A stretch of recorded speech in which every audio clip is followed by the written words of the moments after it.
Mercredi le 11 novembre, en cette semaine post-élection américaine, notre thème aujourd'hui, Christ, l'Église et les élections américaines. Dans un instant.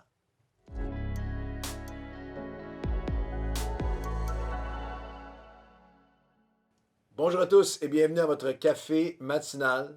En cette journée où une fois par semaine, nous jeûnons, nous prions ici à Nouvelle Vie avec vous et pour vous. Et c'est encourageant parce que beaucoup d'entre vous nous écrivez et nous avez dit qu'à quelque part, lorsque vous avez commencé à suivre les cafés matinaux, vous avez pris cette habitude de prendre une journée à part, qu'à chaque fois que vous voyez le café matinal avec jeûne et prière pour la journée, vous prenez un temps spécial de jeûne, de prière. Et puis-je vous suggérer cette semaine, alors que nous prions avec vous, avec des pasteurs de Nouvelle Vie.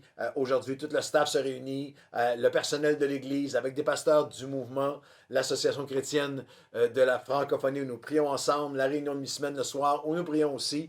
Puis-je vous suggérer qu'aujourd'hui, nous puissions prier pour les autorités, puissions prier pour tous ces dénouements et la société américaine, non seulement la société américaine, nos propres sociétés, alors que la pandémie se poursuit, fait rage, alors qu'il y a toutes sortes de mesures qui doivent être prises, alors qu'il y a un ethos colérique, un ethos. Vous savez, j'analyse les crises et le leadership en saison de crise depuis des années. Et j'ai apporté dans différents podcasts. La semaine dernière, j'ai envoyé des podcasts à la demande de plusieurs églises et différentes conférences et les différentes particularités de cette crise-ci. Et une des particularités que j'ai réalisées dans les derniers 3 mois, c'est que contrairement à la majorité des crises, cette crise divise. Si vous pensez un instant, très souvent dans les crises, les guerres, les crises politiques, après le 11 septembre, la nation entière qui se rallie derrière les politiciens, à travers les différentes guerres, à travers lorsqu'il y a un tremblement de terre, une crise, un génocide, dans l'après, il y a toujours un désir de, on va se ranger, là, on se range ensemble. Cette crise est particulière à travers le monde, c'est par sa nature, par son évolution, par le fait qu'il n'y a pas d'experts, par le fait que tout le monde la découvre et la science, la santé, l'économie, le politique, le social, la santé physique, la santé mentale, c'est une crise qui divise. Elle divise les partis, elle divise les nations, elle divise les familles, elle divise l'Église. Et à différents endroits du monde, c'est une réalité, mais particulièrement chez nos voisins du Sud. Vous savez, en tant que Québécois, je n'ai jamais vu une élection américaine susciter autant de passion ici.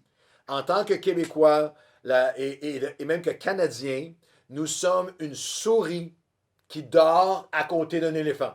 Alors, l'éléphant nous influence. Et en ce moment, il y a un éthos de colère, un éthos de trouble, d'agitation. Alors, priez, c'est un mandat. Je ne prends pas de position politique en ce moment. Je vous dis de prier parce que c'est ce que la Bible dit de prier en levant des mains pures, sans colère ni mauvaise pensée. Et prions pour les autorités, prions pour la paix, prions pour la justice et la main de Dieu. Et en ce qui nous concerne, nous sommes en plein cœur de cette étude sur comment ensemble, quelle est la place, notre rôle, notre place, notre responsabilité, notre attitude, notre mission comme croyants au milieu, face au monde politique. C'est un bon moment pour en parler. Et notre verset thème de Romains, chapitre 12, nous ne serons pas conformés au siècle présent.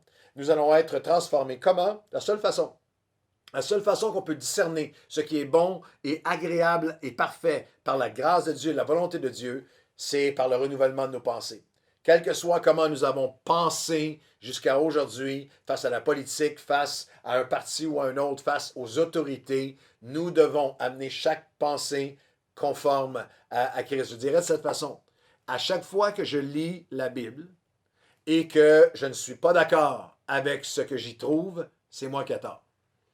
À chaque fois que je lis la Bible et que je ne suis pas d'accord avec ce que Christ m'enseigne, c'est moi qui ai tort.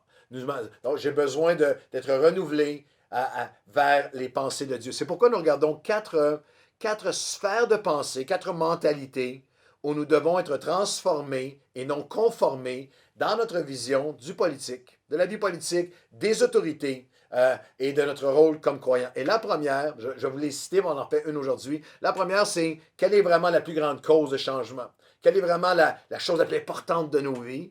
La deuxième, quelle est notre ultime confiance? En qui, en quoi pouvons-nous avoir ultimement confiance? La troisième, c'est quelle est notre réponse face à ce que j'appelle le culte et la culture de la confrontation. Et on va l'expliquer ensemble dans les prochains jours. Et la quatrième, différente façon de penser diamétralement opposée entre le monde politique et le monde chrétien, où on doit penser différemment, c'est de répondre à la question, dans la réponse à la question, est-ce que le caractère du leader, du politicien, du candidat compte, ou est-ce que c'est seulement ses enjeux, ses positions, sa plateforme qui compte? Ça va être intéressant.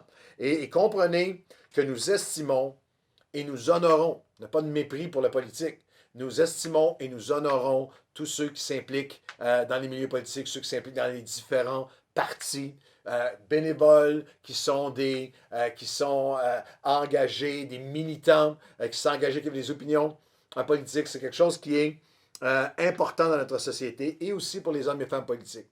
Moi, j'en ai côtoyé plusieurs au fil des années et même récemment, juste tout récemment, l'organisme Action Nouvelle Vie que nous supportons, le bras jeunesse, le 2159, on a été, les dirigeants là-bas rencontraient des partenaires, deux ministres de notre différentes semaines de notre gouvernement actuel qui visitaient la ressource, le 2159, ou la Banque alimentaire de l'organisme Action Nouvelle Vie. Et on rencontre des gens qui sont bien intentionnés, des gens de bonne volonté, des gens qui veulent faire une différence dans la société.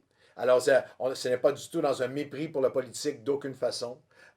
Mais il y a une première grande différence, grand changement de perspective et de pensée pour être conforme à celle de la parole de Dieu face à la politique comme chrétien, en tant que croyant. Et c'est ce que j'appelle la cause suprême, ce qui est de suprême importance. Il semble en ce moment, dans l'époque dans laquelle on vit, qu'avec les médias 24 sur 24, 7 jours sur 7, la politique est tout ce qui compte.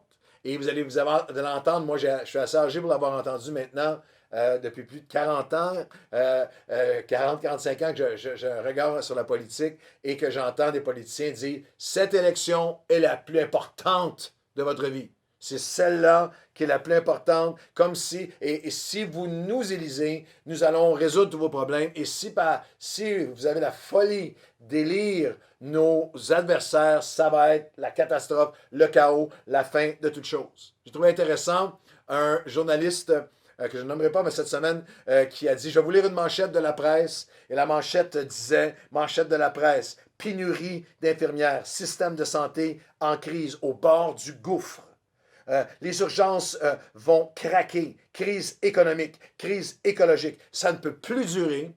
Et le journaliste a dit, je viens de vous lire les manchettes, page couverture de la presse en 1980.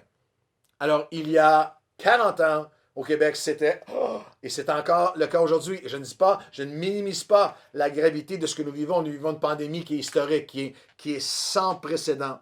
Mais nous faisons gravement erreur lorsque nous mettons tous nos œufs dans le panier et nous croyons que c'est un politicien ou un parti qui va tout régler, que notre passion, notre engagement devrait être envers une position, une partie, une philosophie séculière. Je veux nous rappeler que, comme croyants et selon Christ, la plus grande cause, la chose la plus importante, le plus grand agent de changement sur la terre, c'est lui. C'est son message, c'est son évangile, c'est les plans de Dieu, le message de Dieu, la sagesse de Dieu, les principes de vie que le Seigneur enseigne, la grande œuvre de Dieu qui change un cœur à la fois, mais qui change un cœur et qui peut donc changer des comportements et qui peut changer un couple, une famille, qui peut changer ultimement une société, une nation, des villes, des nations, des destinées. Éphésiens chapitre 3, verset 10 nous rappelle, afin que les dominations, Éphésiens 3, 10, afin que l'Église est là, afin que les dominations et les autorités puissent connaître aujourd'hui par l'Église. Laissez ça pénétrer votre cœur aujourd'hui. Par l'Église, la sagesse infiniment variée de Dieu. Wow! Notre mission sur la terre n'est pas en présentiel ou en ligne de nous réunir entre nous pour nous bénir comme un blessing club. Nous sommes appelés à faire connaître que toutes les autorités, même les autorités, le texte parle d'autorités dans les lieux célestes, et autorités sur la terre, faire connaître à ce monde par l'Église la sagesse infiniment variée de Dieu. Le message de Dieu, notre cause suprême est son royaume. Jésus a dit en Matthieu 16, 18, a dit, et moi, je te dis, Pierre, tu te sens petit, tu n'es qu'un caillou. Mais sur le rocher de la révélation, Pierre venait de dire, tu es le Christ, le Fils du Dieu vivant. Je vais bâtir mon Église. Et les portes du séjour des morts ne pourront pas l'arrêter. Jésus n'a jamais dit, je vais bâtir des candidats, je vais bâtir un parti, je vais bâtir un mouvement politique sur la terre. Je bâtirai mon Église, mon peuple, ma famille, mon royaume, pas mon parti, ma politique, mon candidat, ma position. Son Église, parce que c'est la seule œuvre éternelle sur la terre. La seule œuvre qui peut changer la destinée sur cette terre et pour l'éternité de chaque être humain. C'est ce que Jésus fait depuis 2000 ans.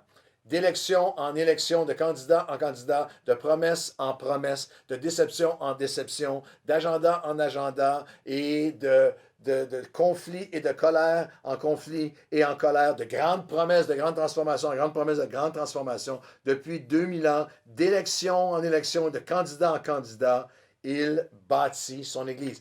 Dieu bâtit sa famille. Dieu a créé tout l'univers parce qu'il désirait une famille sur la terre. Une relation avec nous et une relation où son Église devient ceux qui, littéralement, par l'Église, font connaître la sagesse infiniment variée dans toutes les sphères de la vie pour une vie abondante que Dieu offre à ce monde. Éphésiens 5, verset 25, Christ a aimé l'Église et il s'est offert pour elle. Nous devons aimer son œuvre, nous offrir pour elle. Si nous allons être efficaces et être son Église sur la terre en cette saison de colère et d'élection et de conflits, d'incertitude, de révolte et de division, nous devons aimer son Église.